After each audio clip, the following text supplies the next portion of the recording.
Hey, ghost stories are lots of fun, right? Especially on Halloweens. But some people believe that ghosts are real. Today we will try to find out is it real or just a false idea. Chapman University in Orange runs a yearly survey that asks people in the United States about their belief in the paranormal. In 2018, 58% of those polled agreed with the statement that places can be haunted by spirit. And almost one in the five people from the United States said in another survey conducted by the Pew Research Center in Washington, D.C., that they have seen or experienced the presence of ghosts. On ghost hunting TV shows, people use scientific equipment to attempt to record or measure spirit activity. And numerous creepy videos, photos make it seem like ghosts exist. However, none of these offer good evidence of ghosts. Some are hoaxes and created to fool people. The rest only prove that equipment sometimes can capture noise, images, or other signals that people don't expect. Ghosts are the least likely of many possible explanations. What their idea is showing that you can't always trust your ear, your eyes, and brain. Do you have any unusual experiences that you wake up and you are unable to move? You don't know what is happening to you. And you came to know that science had a name for it that is called sleep paralysis. This condition leaves someone feeling awake but paralyzed or frozen in some places. He can't move, speak, or breathe deeply. He may also see, hear, feel figures or creatures that are not really there. This is called hallucination. Sleep paralysis happens when the brain messed up the process of falling asleep and waking. Usually, you only start dreaming after you are fully asleep and you stop dreaming before you awaken. Sleep paralysis is like dreaming with your eyes open. A neuroscientist studies sleep paralysis at the University of Cambridge in England says that our most vivid lifelike experience happen during a certain stage of sleep. It is called rapid eye movement. In this stage, your eyes dart around under your closed lid. Though your eyes move, the rest of your body can't. This is called paralyzed. Your brain usually turns this paralysis off before you wake up. But in sleep paralysis, you wake up while it is still happening. You don't have to experience sleep paralysis to sense things that are not there. Have you ever felt your phone buzz and then checked to find out there was no message? Have you ever heard someone calling your name when no one was there? Have you ever seen a face or figure in a dark shadow? Actually, we use our senses to provide us accurate information about the world. So, when experiencing a hallucination, our first instinct is usually to believe it. If we see or feel the presence of loved one who died and trust your perception, then your brain is lying to you. The brain has a tough job. Information from the world bombards you as a mixed up jumble of signals. The eyes take in color, the ears take in sounds, the skin senses pressure. The brain works to make sense of this mess. This is called bottom up processing. The brain is very good at all. It's so good that it sometimes find meaning in the meaningless things. This is called pareidolia. You experience it whenever you stare at clouds or see rabbits, ships or faces, or gaze at the moon and see a faces. The brain also does top-down processing. It adds information to your perception of the world. Most of the time, there is a way too much stuff coming in through your senses. Paying attention to all would overwhelm you. So your brain picks out the most important part and then it fills in the rest. What you see right now is not actually out there in the world. It's a picture your brain painted for you based on signals captured by your eyes. The same goes for your other senses. Most of the time, this picture is accurate, but sometimes the brain adds things that are not there. For example, when you mishear the lyrics in a song, your brain filled in a meaning that was not there.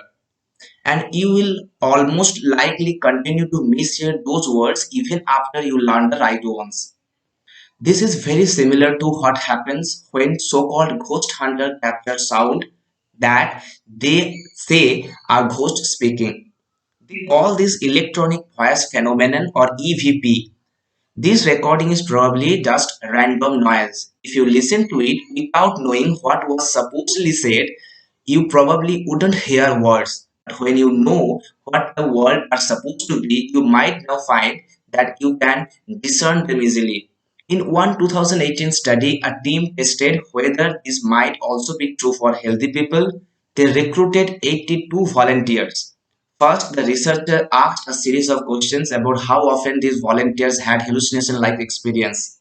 For example, do you ever see things other people can't? And do you ever think that every day things like look like abnormal to you? Participants who had initially reported more hallucination-like experiences were also more likely to report faces in the flashes of random noise. They were also better at identifying those images that contain face pareidolia. When people sense ghosts, they're often alone, in the dark and scared. If it's dark, your brain can't get much visual information from the world. It has to create more of the reality for you. In this type of situation, the brain may be more likely to impose its own creation onto reality. There is some reason for anyone can feel paranormal presence. Number one, that is an electromagnetic field. A Canadian neuroscientist has studied the effect of electromagnetic field on the people's perception of ghosts.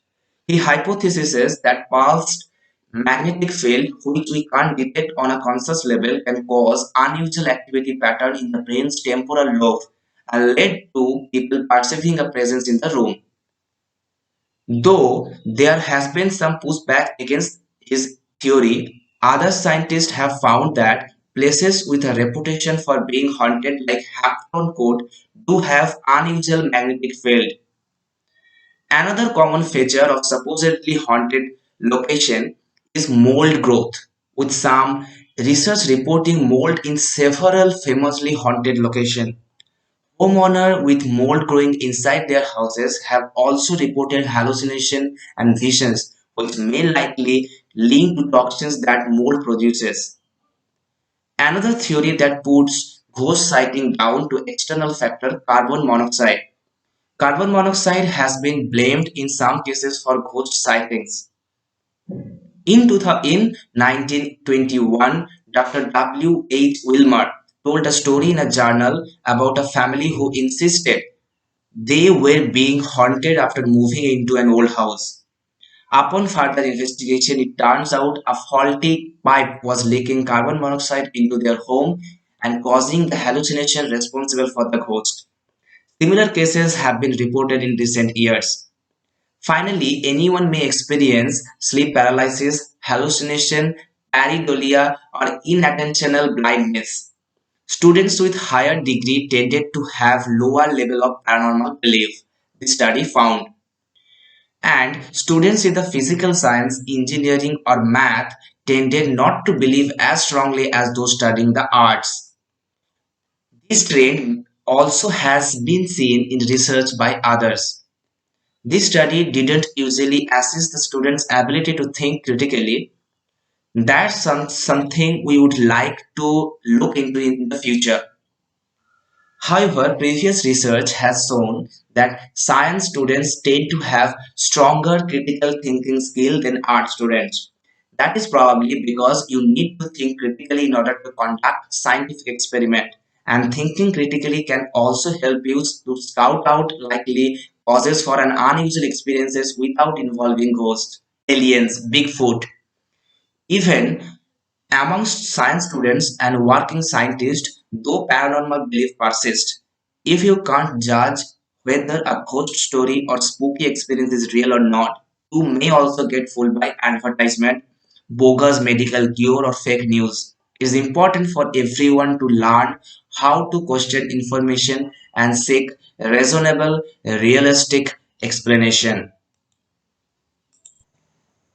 To get more videos like this, Please subscribe my channel and hit the bell icon. Thank you.